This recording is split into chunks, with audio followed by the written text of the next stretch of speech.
Welcome students to AIB Education at Study with Anas sir. Today I will be starting class 12th business study और आज की class की video में हम business study के यानी कुछ conceptual based question answers cover करेंगे। यानी कि कुछ हमें जो केसेस गिवन होते हैं फिर हमें फाइंड करना होता है कि कौन सा केस है या फिर कौन सा प्रिंसिपल इसके अंदर लगाया हुआ है, तो उस टाइप के क्वेश्चंस को हम कवर करेंगे और उसकी कोशिश करेंगे, ट्राई करेंगे कि वो किस तरीके से सॉल्व होते हैं, देन हम उनको पेपर में कितनी जल्दी सॉल्व कर सकते हैं। सो स्टार्ट करते हैं अपनी आज की क्लास की। एग्जाम के अंदर कुछ इस तरीके के क्वेश्चन आते हैं बिजनेस स्टडी में जो ज़्यादा नंबर के होते हैं। कुछ केस दे देंगे आपको और उस केस के अंदर से आपको ये बता देंगे कि भाई इसमें बता दीजिए कि इसमें क्या ऑब्जेक्ट अचीव करा है इंडियन रेलवे ने। ठीक है, तो हम क्वेश्चंस को पढ़ते हैं। देखिए, सबसे पहले Indian railway has launched a new brand gauge solar power. Indian railway launch कर रही है new brand solar power which is going to be a path-breaking leap towards making trains greener and more environmental friendly, जो कि कई ज़्यादा हमारे लिए फ़ायदेमंद होगी, प्राकृतिक के भी हमारे लिए भी, और वो एनवायरनमेंट फ्रेंडली होगी। और देखिए इजी सिंपल भाषा में सब चीज़ है। Environment friendly, the solar power of DMUC, इसकी फुल फॉर्म है डीजल इलेक्ट्रिक मल्टीपल यूनिट, और है 6 ट्रेन लॉन्च। ये 6 ट्रेन लॉन्च कर रहे हैं एंड इज एक्सपेक्टेड, ये एक्सपेक्ट कर रहे हैं कि हमारा 21,000 रुपये litre of diesel and ensure a cost of rupees 12 lakh रुपए पर ईयर के हिसाब से हम सेव कर लेंगे। तो इस केस के लिए हमें बताया गया है name the objectives of the management achieved by Indian railway.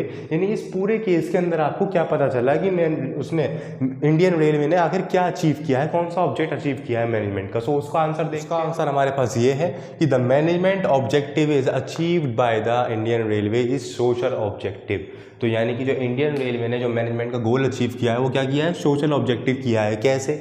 Social objective involves creation of benefit for the society. Social objective का मतलब है कि हमारा क्रिएशन करना बेनिफिट सोसाइटी के लिए, साथ ही this involves creation economic value consistently for the society as a whole. और साथ ही सोशल ऑब्जेक्टिव के अंदर ये भी आता है कि हमारा इकोनॉमिकली काफ़ी ज़्यादा बेनिफिट पहुंचे पर्यावरण को भी। तो ये दोनों चीज़ हमें इंडियन रेलवे के अंदर देखने को मिल रही हैं। तो that are called social objective. ठीक है स्टूडेंट, यहाँ पे हमारे क्वेश्चन फिनिश होता है। नेक्स्ट क्वेश्चन देखते हैं। हमारे पास क्वेश्चन नंबर 2 आता है। देखिए, Ritu is the manager of the northern division of a large corporate house. Ritu एक मैनेजर है नॉर्थर्न डिवीजन के लार्ज कॉर्पोरेट हाउस में। अब हमें क्या बताना है इसमें, at what level does she work in the organisation, यानी कौन सी लेवल पे वो काम करती है, और साथ ही हमें उसके बेसिक फंक्शंस बनाते हैं।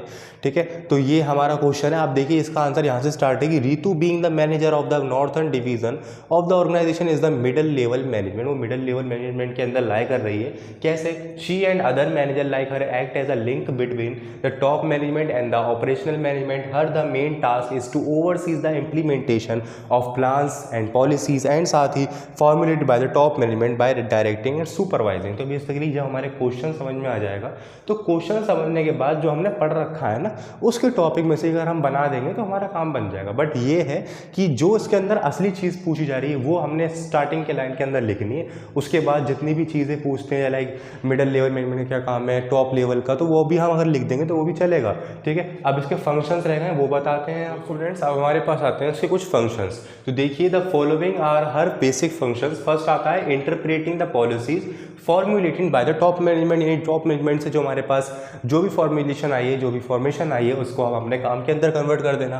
फिर second, to make sure that each department under her division and the required personnel has staff for crying out the assign work. तो बेसिकली देखना कि जो हमने वर्क असाइन करा है वो ठीक तरीके से वो कर भी रहे हैं या नहीं कर रहे।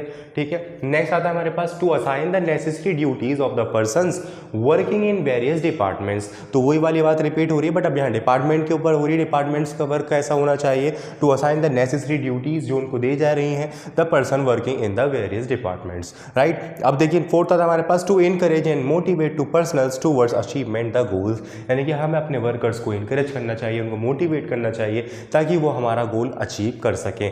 लास्ट आता है हमारे पास coordinating the functions of the other division heads. तो बेसिकली ये हमारा कोऑर्डिनेशन यहाँ मेंटेन होना चाहिए। तो ये थे हमारे कुछ फंक्शन जो कि उनकी ड्यूटीज़ के थे रितु की। सो आई होप आपके समझ में आया होगा। अब हम बढ़ते हैं आज ही क्लास के सबसे लॉन्ग क्वेश्चन, सबसे इंपॉर्टेंट क्वेश्चन की तरफ। सो स्टार्ट करते हैं। हमारे पास आता है क्वेश्चन नंबर 3 और ये क्वेश्चन जो है बहुत ज़्यादा इंपॉर्टेंट है, सबसे बड़ा क्वेश्चन है अब तक की क्लास में हमारा। देखिए, कंपनी एक्स है, वो अपनी परेशानी बता रही है हमें और हमें उस परेशानी के ज़रिए उसका समाधान करना है। देखिए कैसे, company x facing the lot of problem these days it manufactures, यानी उससे कई सारे प्रॉब्लम फेस करनी पड़ रही हैं मैन्युफैक्चरर्स के तरीके से। और वो कंपनी जो मैन्युफैक्चर करती है वो क्या करती है, washing machine, microwave, oven, refrigerator and air conditioner type के टूल्स वो प्रोड्यूस करती है, मैन्युफैक्चर करती है। The company analyse under pressure and the profit are market share are declining.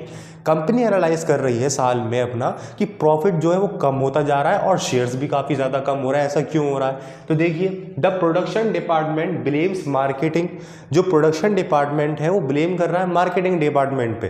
क्या कह रहा है वो मार्केटिंग डिपार्टमेंट से कि ये जो है ठीक तरीके से सेल को मीट नहीं कर रहे। और यहीं पर देखो, मार्केटिंग डिपार्टमेंट ब्लेम कर रहा है प्रोडक्शन डिपार्टमेंट से कि ये जो है वो गुड्स प्रोड्यूस नहीं कर रहे बढ़िया तरीके से, जो कि हमारी कंज्यूमर की सेटिस्फेक्शन को या एक्सपेक्शंस को पूरा कर सके। द फाइनेंस डिपार्टमेंट, अब बात आ रही फाइनेंस डिपार्टमेंट की, blame both production. Finance department किसी से कुछ नहीं कह रहा, फाइनेंस डिपार्टमेंट सबसे कह रहा है कि आप दोनों ही काम गलत कर रहे हो, production and manufacturing, for declining share and profits. ठीक है, तो ये है returns on investment and bad marketing state. अब देखिए हमें क्या बताना है इसके अंदर, यहाँ तक हमारा हो गया क्वेश्चन कंप्लीट। अब बात करते हैं कि हमें फाइंड क्या करना है। State the quality of management that the company is lacking, explain briefly what step should the company management take the bring company back on track. तो बेसिकली बता रखा है कि जो ये कंपनी के अंदर काम चल रहा है उसका क्या मतलब है, मतलब क्या होना चाहिए जिससे वो हमारी कंपनी दोबारा ट्रैक पर वापस आ जाए। तो और किस वजह से हो रहा है ये, तो देखिए, as per the given situation the quality of management lacking in the organisation is coordination. ये आपको याद रखना है कि हमारी जो ये ऑर्गेनाइजेशन है उसके अंदर कोऑर्डिनेशन की काफ़ी ज़्यादा कमी है, इसलिए सभी डिपार्टमेंट एक दूसरे के ऊपर क्या लगा रहे हैं, ब्लेम लगा रहे हैं। अब देखिए, दिस कैन बी जज from instance that various department blames each other for the declining profit share and market share. ये काफ़ी ज़्यादा बड़ा टॉपिक है कि कोऑर्डिनेशन हमारे बीच में नहीं है। जब हम एक दूसरे के ऊपर तरह तरह के ब्लेम लगा रहे हैं तो अल्टीमेटली हमारा जो प्रॉफिट शेयर है, मार्केट शेयर है कंपनी का, वो डिक्लाइन होता जा रहा है। देखिए, coordination refer to a path through which the group function and linked up, it binds the people of organization and their activities to ensure a smooth functioning। तो इसलिए बता रखा है कि जब हम कोऑर्डिनेशन करते हैं तो हमारा ये साबित हो जाता है कि हम अपना काम कैसे करना है, ऑर्गेनाइजेशन को मेंटेन कैसे रखना है, साथ में हमारे जो फंक्शंस हैं वो स्मूथली कैसे चलने हैं, इस तरीके से of the work. It is that force which units of the working on efforts of the people and the organization toward the common objective of the organization, it links the interrelatedness function of the management। यानी जो coordination का जो function है वो हमारा वो इंटररिलेटेडनेस है। जब हम एक दूसरे को भरोसा करेंगे, यानी कि सबके काम को काम समझेंगे, तभी हमारी ऑर्गेनाइजेशन अल्टीमेटली क्या कर सकती है, ग्रो कर सकती है। तो यहाँ बता रखा है कि every organisation has various department and sub department, कि ऐसा नहीं है किसी एक ऑर्गेनाइजेशन के पास ऐसा होता है, हर एक ऑर्गेनाइजेशन के पास डिपार्टमेंट होते हैं, सब डिपार्टमेंट्स होते हैं, और उनके बीच में कोऑर्डिनेशन भी जरूर मेंटेन होता है। वो डिपार्टमेंट किस तरीके के हो सकते हैं, like production, sales and finance etcetera. Each of the department it work in independently. बता रखा है कि हर एक डिपार्टमेंट का वर्क जो होता है वो dependent and the when its own policies and objective, उसकी अपनी पॉलिसीज होती हैं, अपने ऑब्जेक्टिव होता है, अपना उद्देश्य होता है। जैसे कि फॉर एग्जांपल सेल्स का डिपार्टमेंट है तो सेल का जो उद्देश्य होगा वो ये होगा कि हमारे कैसे ना कैसे करके वॉल्यूम इंक्रीज हो सेल्स की। वो ये नहीं चाहेगा कि प्रोडक्शन हमारी इंक्रीज हो, क्योंकि वो उसका काम नहीं है। तो इसी तरीके से हर एक डिपार्टमेंट का अपना अपना ऑब्जेक्टिव है, अपनी अपनी पॉलिसीज है, अपने काम करने के तरीके हैं। और देखिए, when its own policy and objective, in such case there may arise a conflict between the two departments। अगर ऐसा होता है, जैसे फॉर एग्जांपल जो अलग अलग फॉर एग्जांपल कह रहे हैं कि हमारा काम अलग है तो हम जैसे मर्जी करेंगे, हमारा काम अलग जैसे मर्जी करेंगे, तो इट्स मे बी, अगर ऐसा केस है तो उसमें क्या अराइज हो जाता है, कॉन्फ्लिक्ट बिटवीन टू डिपार्टमेंट, दो डिपार्टमेंट्स के बीच में कॉन्फ्लिक्ट हो जाता है। देखिए कैसे, coordination is needed to synchronise the activity of the each department towards the achievement of common goal of the organisation for instance in the given situation.